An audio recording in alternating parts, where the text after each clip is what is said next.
Hello friend. अभिवादन स्वीकार। लहरों से डरकर नौका पार नहीं होती, कोशिश करने वालों की हार नहीं होती। नन्ही सी चींटी जब दाना लेकर चढ़ती है, चढ़ती दीवारों पर 100 बार फिसलती है। मन का विश्वास रगों में साहस भरता है, चढ़कर गिरना गिरकर चढ़ना ना अखरता है। मेहनत उसकी बेकार नहीं जाती, कोशिश करने वालों की हार नहीं होती, कोशिश करने वालों की हार नहीं होती। तो दोस्तों, आप सभी लोगों का मेरे यूट्यूब चैनल एमिनेंस क्लासेस पर आप लोगों का स्वागत है और हार्दिक अभिनंदन है। दोस्तों, इस वीडियो को पूरा देखिएगा, आप लोगों के लिए ये वीडियो जो है बहुत ज़्यादा महत्वपूर्ण होने वाला है। दोस्तों, तो सबसे पहले आज हम लोग बात करने वाले हैं उत्तराखंड का राजनीतिक इतिहास का एक मूल्यांकन, जिसमें हम पवार डायनेस्टी के बारे में, परमार या पवार वंश के बारे में हम लोग बात करने वाले हैं। तो दोस्तों, आइए सबसे पहले हम लोग बात करते हैं कि जो पवार वंश है, थोड़ा सा इसके बारे में जानकारी ले लेते हैं। पवार वंश की स्थापना की अगर हम लोग बात करते हैं तो इसकी स्थापना जो है कनकपाल के द्वारा की गई थी। दरअसल आप लोगों ने देखा होगा 9वीं शताब्दी के आसपास, 9वीं शताब्दी थी, 9वीं शताब्दी के आसपास यहाँ पे को क्या होता है कि देखिएगा, जो 9वीं शताब्दी होती है, 9वीं शताब्दी के आसपास 58 नहीं बल्कि 52 ठकुरी राजाओं का यहाँ पे को शासन था। यानी कि 52 गढ़ों में से एक चांदपुरगढ़ था, एक गढ़ था, उसका नाम क्या था? चांदपुरगढ़ था, जो कि चांदपुरगढ़ वर्तमान में कहाँ है? चमोली जनपद में स्थित है। तो चांदपुरगढ़ का जो राजा था उसका नाम क्या था? भानु प्रताप था। ठीक है ना, भानु प्रताप था। इसके साथ ही अगर हम लोग बात करते हैं तो इसमें कहते हैं कि जो भानु प्रताप था उसने अपनी पुत्री का विवाह किससे किया था? कनकपाल किससे किया था? किसके किसके साथ किया? कनकपाल के साथ किया था। ये बात आप क्या कीजिएगा, याद रखिएगा। यानी कि पवार वंश का संस्थापक कौन था? कनकपाल था। तो पातीराम ने अपनी पुस्तक जो है गढ़वाल एनिशियंट एंड मॉडर्न में लिखा है कि कनकपाल मालवा से आए थे। कहाँ से आए थे? मालवा से आए थे। दोस्तों, तो आइए दोस्तों, इसमें हम लोग बात करते हैं यहाँ पर जुड़े हुए इससे महत्वपूर्ण प्रश्नोत्तरी की। तो सबसे पहले परमार वंश से रिलेटेड महत्वपूर्ण प्रश्नोत्तरी की हम लोग क्या करने वाले हैं, यहाँ पे को बात करने वाले हैं। ठीक है, तो दोस्तों देखिएगा, यहाँ पे को देखिएगा। पहला जो आप लोग देखेंगे, जो पहला प्रश्न है, पहला प्रश्न आप लोगों से कह रहा है कि निम्नलिखित में से किसने सभासार की रचना की थी? एक पुस्तक है, कौन सी पुस्तक है? सभासार। दोस्तों, तो आइए इसमें बात करते हैं। जो आपके समक्ष ऑप्शन दिए गए हैं, मौलाराम हो गया, कीर्ति शाह हो गया, और इसके साथ साथ सुदर्शन शाह, और इसमें से नॉन ऑफ दी, 4 ऑप्शन है। तो दोस्तों, इसका जो सही आंसर हो जाएगा कीर्ति शाह। क्या हो जाएगा? कीर्ति शाह। मौलाराम की अगर हम लोग बात करें तो मौलाराम के द्वारा एक पुस्तक लिखी गई है। तो दोस्तों, उस मौलाराम के द्वारा लिखित पुस्तक का नाम क्या था? आप कमेंट सेशन में लिखिएगा। और आगे बात करते हैं सुदर्शन शाह की। तो सुदर्शन शाह यहाँ पे को जो है 1815 में, यहाँ पे जब संगोली की संधि होती है गोरखाओं और अंग्रेजों के मध्य, तो सुदर्शन शाह क्या करता है? टिहरी रियासत की स्थापना करता है। आप सभी लोग, जैसा कि आप सभी लोग जानते हैं। तो आगे बात करते हैं परमार वंश या पवार वंश का संस्थापक। ठीक है, परमार या पवार वंश का संस्थापक माना जाता है कौन है दोस्तों? तो इसमें ऑप्शन है कनकपाल, अजयपाल, महिपाल और नॉन ऑफ दीज। तो दोस्तों, सबसे पहले बात करते हैं कनकपाल की। तो पवार वंश का जो संस्थापक माना जाता है वो किसे माना जाता है? कनकपाल को माना जाता है। ठीक है दोस्तों, कनकपाल को माना जाता है। और जो अजयपाल था, ठीक है, अजयपाल की अगर हम लोग बात करते हैं तो अजयपाल जो है पवार वंश का वास्तविक संस्थापक, जब आपसे पूछेगा तब इससे वास्तविक संस्थापक कौन था, ये जो है आपका अजयपाल था। अजयपाल ने जो है क्या किया था? ये जो है, जो अजयपाल था, ये बेसिकली जो है गढ़वाल के परमार वंश का 37वां राजा था। ठीक है, 37वां राजा था। और राहुल सांकृत्य ने अजयपाल को पवार वंश का संस्थापक माना, ये भी देख सकते हैं आप लोग। तो अजयपाल ने 52 गढ़ों का एकीकरण किया था। और अजयपाल का जो कार्यकाल है, जो सर्वमान्य है, वो 1490 से लेकर के 1519 तक का था, ऐसा माना जाता है। ठीक है दोस्तों, तो आगे बात करेंगे महिपाल। तो खैर, महिपाल नामक शासक का तो यहाँ पर कोई जिक्र है नहीं। तो फिर आगे बात करते हैं हम लोग, प्रश्न नंबर 3 की तरफ को बढ़ते हैं। दोस्तों, क्वेश्चन नंबर 3 देखेंगे। किसने अपनी पुस्तक गढ़वाल की दिवंगत विभूतियों में गढ़वाल नरेशों को परमार वंश का माना है? दोस्तों, तो तीसरा क्वेश्चन है, तो इसका आंसर क्या हो जाएगा दोस्तों? आपका जो भक्त दर्शन, ठीक है, भक्त दर्शन की पुस्तक है गढ़वाल की दिवंगत विभूतियाँ। ठीक है, दिवंगत विभूतियाँ, तो उसमें जो है गढ़वाल नरेशों को परमार वंश का ही माना है दोस्तों। ठीक है, तो दोस्तों, परमार वंश की जो अगर हम लोग बात करते हैं, धार गुजरात या फिर कहाँ से आते हैं? गुजरात से आते हैं। ये मालवा भी कहा गया है इसमें, कहीं पर कहीं पुस्तकों में लिखा हुआ है। ठीक है, तो दोस्तों आगे बात करते हैं प्रश्न नंबर 4 की। चौथा क्वेश्चन है, पुस्तक गढ़वाल, ठीक है, पुस्तक गढ़वाल के इतिहास के लेखक कौन है? पुस्तक का नाम है गढ़वाल का इतिहास दोस्तों। ठीक है, तो गढ़वाल का इतिहास नामक पुस्तक है, उसके लेखक कौन है आप लोगों से पूछ रहा है। तो यहाँ पे को आपके समक्ष 4 ऑप्शन देंगे। हरिकृष्ण रतूड़ी दे रखा है, और भजन सिंह दे रखा है, गणेश सिंह बेदी और नॉन ऑफ दीज। तो दोस्तों इसमें गढ़वाल के इतिहास की पुस्तक के जो लेखक हैं वो आपके कौन हो जाएंगे, ऑप्शन क यानी कि हरिकृष्ण रतुड़ी आपका सही आंसर हो जाएगा दोस्तों। ठीक है, चलो आगे बात करते हैं, क्वेश्चन नंबर 5 की बात करते हैं। तो देखिएगा पुस्तक गढ़वाल वर्णन के लेखक कौन है। ठीक है, गढ़वाल वर्णन करके एक पुस्तक है, तो उसके लेखक कौन है दोस्तों, ये आपसे पूछ रहा है। तो पांचवें का सही आंसर भी क्या हो जाएगा, ये जो है हरिकृष्ण रतुड़ी हो जाएगा। ठीक है, जो आत्मचंद है, रतनचंद यहाँ पे ऑप्शन दे रखे हैं, तो ये जो है चंद वंश के संस्थापक हैं। ठीक, सॉरी चंद वंश के शासक हैं ये। ठीक है, तो आगे बात करते हैं क्वेश्चन नंबर 6 की। इसे राहुल संकृत्यायन पवार वंश का संस्थापक किसे मानते हैं दोस्तों। ठीक है, राहुल संकृत्यायन पवार वंश का संस्थापक किसे मानते हैं, तो यहाँ पे को राहुल संकृत्यायन जो अजय पाल को पवार वंश का संस्थापक मानते हैं। ठीक है, तो आगे बात करते हैं, पुस्तक गढ़वाल जाति प्रकाश के रचयिता कौन है, यानी कि गढ़वाल जाति प्रकाश नामक पुस्तक किसके द्वारा लिखी गई है दोस्तों। तो इसमें देखेंगे जो गढ़वाल जाति प्रकाश नामक पुस्तक है, जो इसके लेखक हैं दोस्तों, इसमें ख ऑप्शन आपका सही हो जाएगा, बालकृष्ण शांति भट्ट। ठीक है, तो आइए आगे बात करते हैं। कह रहा है कि ऐतिहासिक संग्रह, ठीक है, ऐतिहासिक संग्रह गढ़वाल राजवंशावली की हस्तलिखित पांडुलिपि के लेखक कौन है। हस्तलिखित है, पांडुलिपि है, दोस्तों इसका सही आंसर हो जाएगा ख, कवि देवराज हैं दोस्तों। ठीक है, आगे बात करते हैं, पवार राजाओं की प्रथम राजधानी थी। ठीक है, पवार राजाओं की प्रथम राजधानी थी, तो दोस्तों पवारों की आपके समक्ष 4 ऑप्शन दिए गए हैं, भैरवगढ़ी, कोटलगढ़ी और चांदपुरगढ़ी और पातालगढ़ी। तो दोस्तों जो पवारों की प्रारंभिक राजधानी थी वो आपकी कहाँ पे होती दोस्तों, गैस लगाओ थोड़ा सा। तो इसका ख ऑप्शन आपका चांदपुरगढ़ी। ठीक है, तो इसकी राजधानी जो परिवर्तन किया था उसकी किसके द्वारा किया गया था और कहाँ किया गया था, तो इसका आप क्या करेंगे, इसमें जो है पवारों के द्वारा 2 राजधानी परिवर्तन किए गए थे और एक ही शासक के द्वारा, वो शासक कौन था, आप कमेंट सेशन में इसका आंसर लिखिएगा दोस्तों। तो आगे बात करते हैं क्वेश्चन नंबर 10 की। इसके शासनकाल में पवार राजाओं ने पहली बार, ठीक है, राजधानी परिवर्तन और चांदपुरगढ़ के स्थान पर श्रीनगर गढ़वाल बनाई। तो क्वेश्चन आ ही गया आप लोगों के समक्ष। तो दोस्तों 10वें का जो सही आंसर हो जाएगा आप लोगों का यहाँ पे को सोमपाल, विग्रहपाल, अजयपाल और नॉन ऑफ दीज आपके समक्ष ऑप्शन है। तो इसका सही आंसर क्या हो जाएगा, अजयपाल आपका सही आंसर हो जाएगा दोस्तों। ठीक है, 10वें का ग ऑप्शन। आगे बात करते हैं, ठीक है, किस राजा को गढ़वाल क्षेत्र के 52 गढ़ियों या ठकुराइयों को विजित कर एक विशाल गढ़ राज्य की स्थापना का श्रेय दिया जाता है, जिसे गढ़वाल राज्य के नाम से जाना जाता है दोस्तों। तो आप लोगों के समक्ष ऑप्शन है, अजयपाल हो गया, सज्जनपाल हो गया, बलभद्र शाह हो गया और नॉन ऑफ दीज हो गया दोस्तों।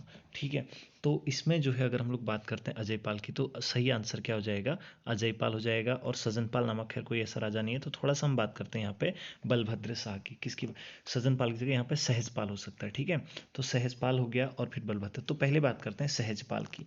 तो देवप्रयाग में क्षेत्रपाल मंदिर के द्वार से एक शिलालेख मिलता है, जो कि कहा जाता है उसमें कि 52वें राजा सहजपाल का है। ठीक है, और इसमें ये कहा गया कि देवप्रयाग में जो रघुनाथ मंदिर है वहाँ पे एक घंटी पर लेख है कि राजा सहजपाल ने जो है 1561 का लेख यहाँ से प्राप्त होता है। ठीक है, और सहजपाल के बारे में कहा जाता है कि ये जो है अकबर के समकालीन था। किसके समकालीन था, अकबर के समकालीन था। और इसके समय में जो अकबर ने क्या किया था, गंगा के स्रोत का, गंगा नदी के स्रोत का पता लगाने के लिए एक अभियान दल भेजा था दोस्तों।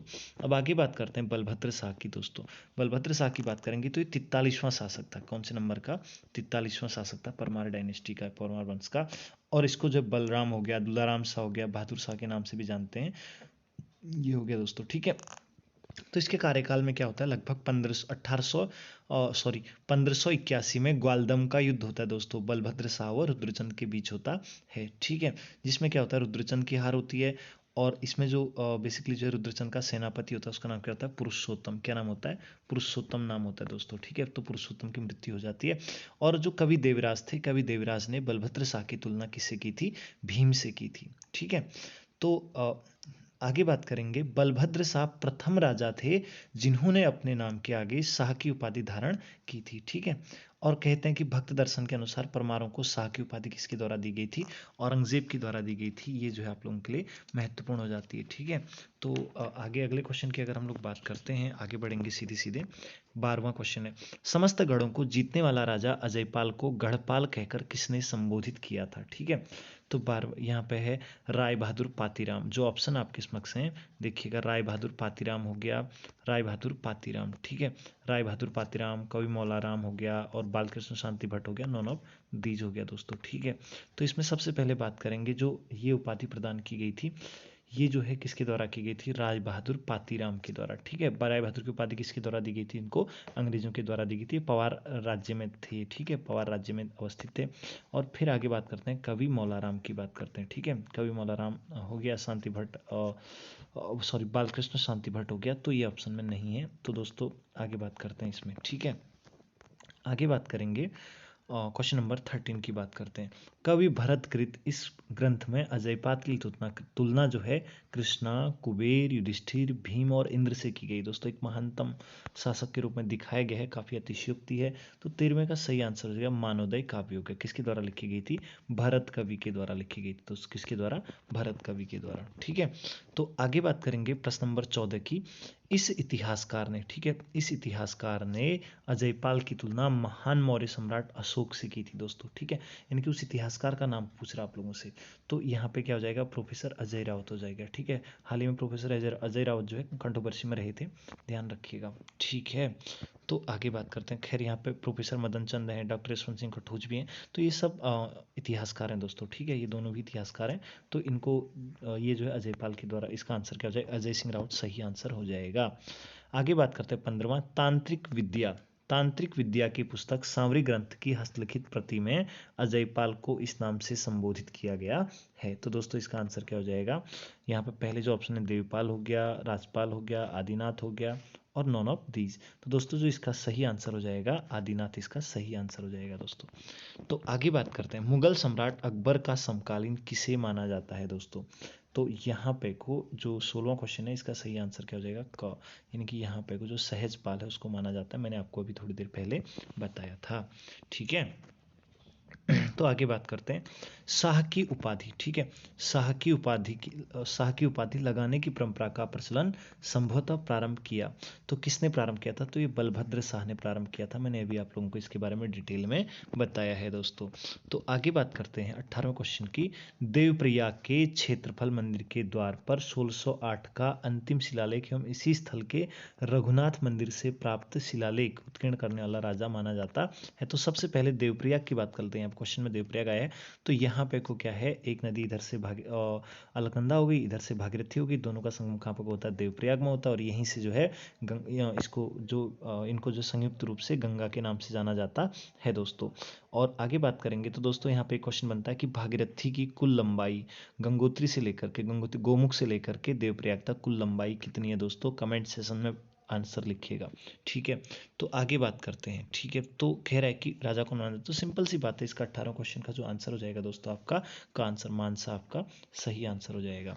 ठीक है, आगे बात करते हैं। डॉक्टर डबराल ने रानी कर्णावती का साम्य इस नाम से किया है। ठीक है, तो जो रानी कर्णावती है, वीरांगना रानी ये भी नहीं है, हट्टिकट्टी रानी ये भी नहीं है, और आगे जो है नाकटी रानी। ठीक है, इसको जो रानी कर्णावती, इसको नकटी रानी क्यों कहा जाए? इसको क्या कहा गया है? नकटी रानी कहा गया है दोस्तों। तो रानी कर्णावती की अगर हम लोग बात करते हैं, तो जो रानी कर्णावती थी, थोड़ा सा इसको डिटेल में देखते हैं। यहाँ से क्वेश्चन बार बार आपके एग्जाम में पुटअप करता है। तो रानी कर्णावती जो है पृथ्वी जो महिपति शाह था, महिपति शाह की पत्नी थी, और उसके बाद पृथ्वीपति शाह क्या बनता है? राजा बनता है। तो पृथ्वीपति शाह की क्या थी? जो है ये संरक्षिका थी। और कहा जाता है कि 1636 ईस्वी में मुगल सेनापति नजावत खान जो है शाहजहां का सेनापति था दोस्तों, दून घाटी पर आक्रमण किया। तो इस समय गढ़वाल की संरक्षिका कर्णावती थी, जिनकी सूझबूझ से मुगल जो सैनिक थे उनको पकड़ करके उनके नाक कटवा दी गए। तब से इनको क्या कहा जाता है? नाक कटी रानी के नाम से जाना जाता है या पुकारा जाता है। और निकोलस मनुच्ची ने अपनी पुस्तक थी उनके द्वारा लिखी गई स्टोरियो डू मोगोर में जो है कर्णावती को साक्षात दुर्गा कहा है। क्या कहा है? साक्षात दुर्गा के नाम से जाना है। ठीक है, और रानी कर्णावती ने करणपुर नामक गांव बसाया था देहरादून में। ठीक है, तो आगे बात करते हैं दोस्तों। ठीक है, आगे बात करेंगे। खलीखुल्ला के नेतृत्व में गणराज्य पर मुगल आक्रमण किस वर्ष हुआ था? आपसे पूछ रहा है। ठीक है, किस वर्ष हुआ था आपसे पूछ रहा है। तो दोस्तों इसमें ऑप्शन है 1775 हो गया, 1855 हो गया, 1755 हो गया, 1655 हो गया दोस्तों। तो खलीखुल्ला खां की बात करें तो 20वें का सही आंसर हो जाएगा 1655 दोस्तों। क्या हो जाएगा? 1655 आपका सही आंसर हो जाएगा। खलीखुल्ला खां की अगर हम लोग बात करते हैं तो दोस्तों खलीखुल्ला जो होता है, जो खलीखुल्ला कासिम खां था, इसने क्या किया? ये मुगल जो शासक था शाहजहां था, तो इसने क्या किया था? गढ़वाल पर, ठीक है, गढ़वाल पर चढ़ाई करने के लिए भेजा था। उस समय पृथ्वीपति शाह जो थे यहाँ के शासक हुआ करते थे। ठीक है, तो आगे बात करते हैं। फिर बात करेंगे गुरु गोविंद सिंह की आत्मकथा। आत्मकथा का नाम क्या है? विचित्र नाटक। तो विचित्र नाटक में वर्णित है कि पांवटा से 8 मील की दूरी पर स्थित इस स्थल पर गढ़ नरेश और सिख केसरी के मध्य है, यहाँ पे को ध्यान रखिएगा, मध्य युद्ध हुआ था दोस्तों। तो ये कह रहा है कि यहाँ पे भंगाड़ी का युद्ध है। कौन सा है? भंगाड़ी का युद्ध, ठीक है। तो भंगाड़ी के युद्ध की अगर हम लोग बात करते हैं दोस्तों, तो आप लोगों ने नाम सुना होगा भंगाड़ी के युद्ध की। अगर हम लोग बात करेंगे तो यहाँ पे को लगभग फतेहपति शाह के काल की बात है, ठीक है। वैसे फतेहपति शाह को गढ़वाल का स्वर्णिम काल भी कहा जाता है। तो इस समय क्या होता है कि भंगाड़ी में लगभग जो भंगाड़ी का युद्ध लड़ा जाता है 18 सितंबर 1688 ईस्वी में हुआ था, ठीक है। तो इसमें गुरु गोविंद सिंह हो गया और फतेह शाह की सेना के मध्य लड़ा जाता है। दरअसल इसमें क्या होता है कि जो हिमाचल के एक शासक होते हैं, हिमाचल प्रदेश वर्तमान में पड़ता है, वहाँ के शासक होते हैं मेदिनी प्रकाश। तो मेदिनी प्रकाश क्या करते हैं? गुरु गोविंद सिंह को जो है आनंदपुर साहिब से पांवटा साहिब बुलाते हैं। अब पांवटा साहिब क्या होता है? ये जो है विवादित जगह होती है। विवादित जगह किस किसके मध्य होती है? जो हिमाचल के शासक थे मेदिनी प्रकाश और जो है पवार शासक के मध्य। किसके मध्य? पवार शासक फतेहपति शाह के मध्य होता है। तो फिर फतेह इनके मध्य क्या होता है? भंगाड़ी का युद्ध जो है लड़ा जाता है, जिसमें क्या होता है गुरु गोविंद सिंह और मेदिनी प्रकाश की संयुक्त सेना विजयी होती है दोस्तों, ठीक है। तो आगे बात करते हैं चंद्रगुप्त विक्रमादित्य और मुगल सम्राट अकबर की भांति किस गढ़नरेश के दरबार में भी जो है नवरत्नों से सुशोभित माना जाता है? तो दोस्तों जो नवरत्नों से सुशोभित माना जाता है, ये आप लोगों का कौन सा हो गया? जो 22वें का सही आंसर आ जाएगा दोस्तों, का आंसर फतेहपति शाह। फतेहपति शाह के दरबार में क्या थे? नवरत्न थे दोस्तों, ऐसा माना जाता है।